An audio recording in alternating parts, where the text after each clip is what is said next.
More than 2,000 years ago, before Rome ruled the Mediterranean, another great power commanded its western shores.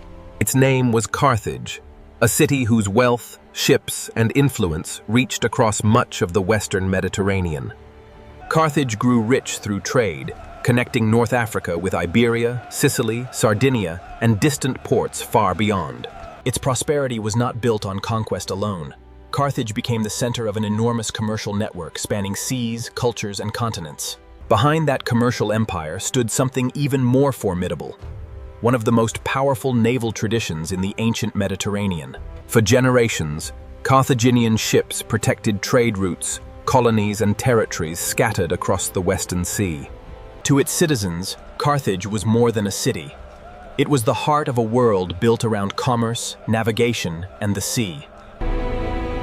From its walls, the people of Carthage could look across a city that seemed permanent. But across those same waters, another power was growing, disciplined, ambitious, and increasingly impossible to ignore. Carthage had mastered the sea. Rome was mastering Italy. Soon, the ambitions of these two republics would collide. By the early 3rd century BC, Rome had transformed itself from one Italian city among many into the dominant power of the Italian peninsula. Rome's strength came from its citizens, its allies, and a military system capable of replacing defeat with another army.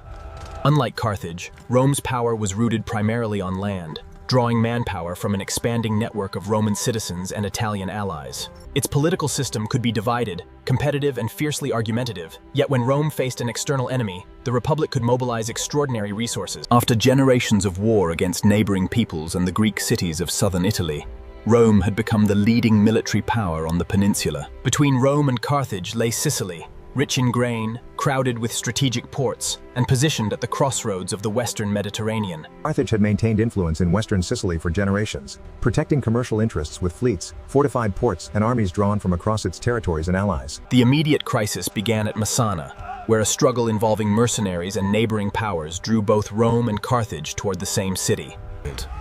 In 264 BC, Roman forces crossed into Sicily.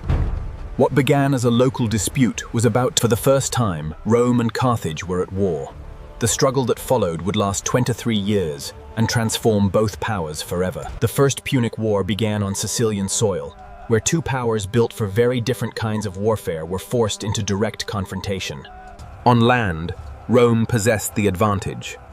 Its armies had been hardened by generations of fighting across Italy.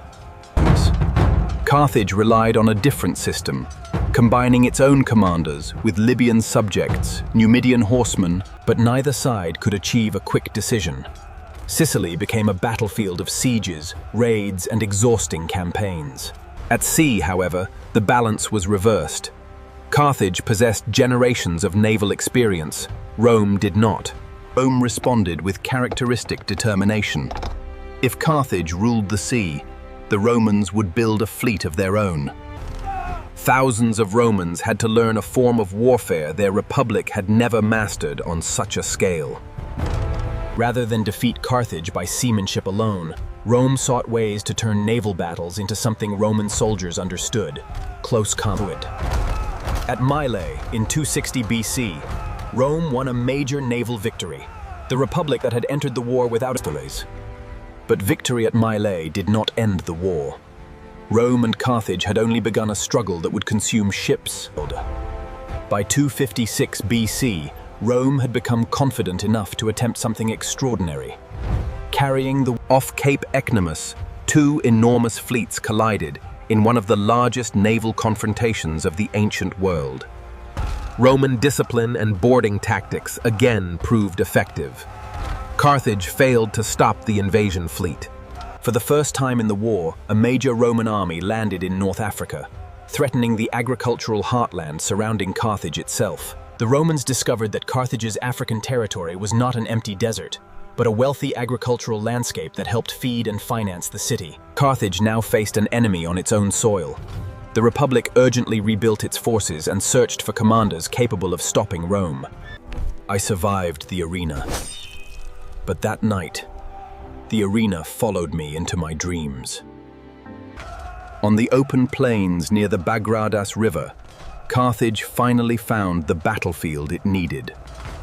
Elephants shattered the Roman front while Carthaginian cavalry overwhelmed the flanks. The invading army was almost completely destroyed.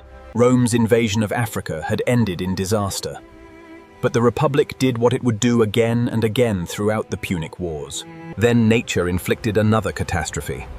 As the Roman fleet returned from Africa, a violent storm struck off the coast of Sicily. Hundreds of ships were reportedly lost. Thousands of men vanished into the Mediterranean. For most ancient states, losses on this scale might have ended the war. Rome simply began building again. The struggle returned to Sicily, where victory depended less on spectacular battles than on sieges, blockades, and endurance. Among the commanders resisting Rome was Hamilcar Barca, a Carthaginian general whose family would soon become inseparable. Hamilcar avoided the kind of decisive confrontation Rome wanted, using difficult terrain and sudden attacks to keep Carthaginian resistance alive. Year after year, the war consumed money, ships, and men. Neither republic had expected the struggle to last so long. With the state financially exhausted, wealthy Romans helped finance one final fleet.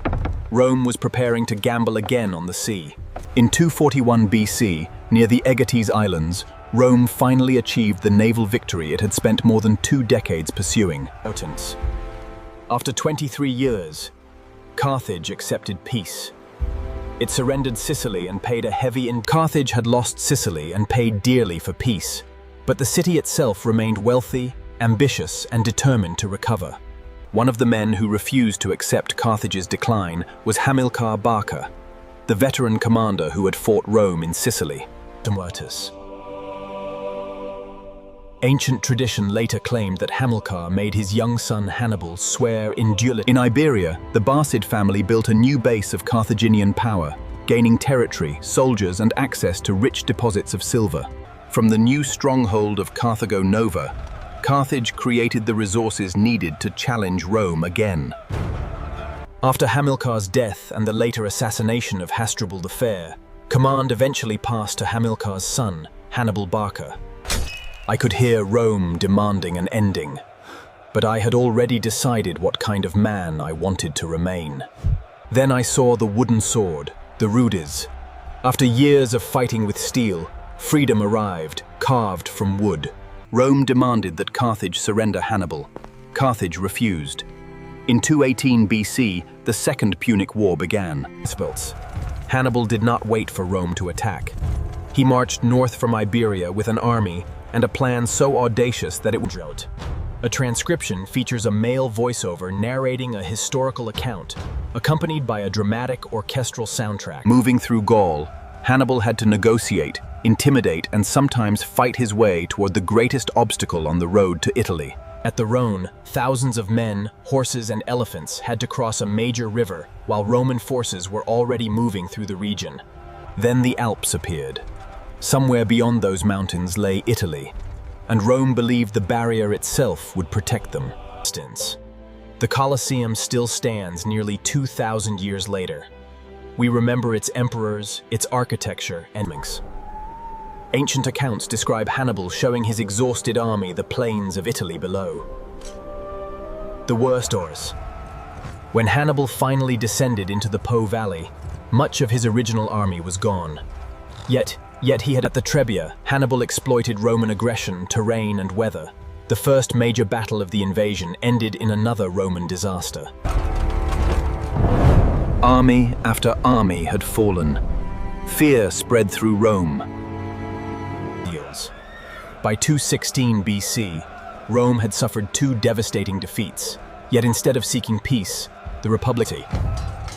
Rome's commanders believed overwhelming numbers could finally crush Hannibal and end the invasion. Hannibal was heavily outnumbered. But numbers were not the weapon on which he intended to rely.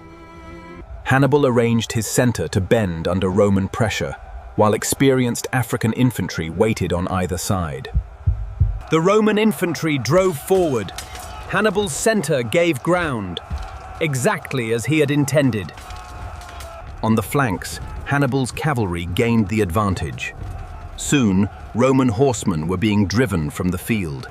As Rome's infantry surged deeper, the African troops on both sides turned inward. The Roman army was beginning to surround itself. Then Hannibal's cavalry returned behind the Roman infantry. The trap closed. Cannae became one of the most devastating defeats in Roman history. Ancient estimates vary, but tens of thousands of Romans. After Cannae, Hannibal expected Rome's alliances to collapse. Some did, but Rome itself refused to surrender. Rome had learned a brutal lesson. Instead of giving Hannibal another Cannae, its commanders increasingly avoided the strategy associated with Quintus Fabius Maximus sought to shadow Hannibal, threaten his supplies, and deny him the decisive victory he needed. Hannibal could defeat Roman armies, but destroying Rome's ability to continue the war proved far more difficult. Meanwhile, Rome found a commander who would eventually carry the war away from Italy: Publius Cornelius Scipio. In 209 BC, Scipio struck Carthago Nova, Carthage's principal. Scipio combined military victories with diplomacy, weakening Carthaginian influence and drawing communities in Iberia toward Rome. At Ilipa in 206 BC, Scipio turned Carthaginian expectations against them. The defeat effectively shattered. Scipio now proposed the strategy that would change the war. Instead of chasing Hannibal through Italy, Rome would invade North Africa and threaten Carthage itself. Scipio's invasion achieved what years of Roman armies in Italy had failed to do. Scipio neutralized the elephants and held Hannibal's infantry long enough for allied cavalry to return. For the first time in a decisive battle, Hannibal had been defeated. The peace terms were severe.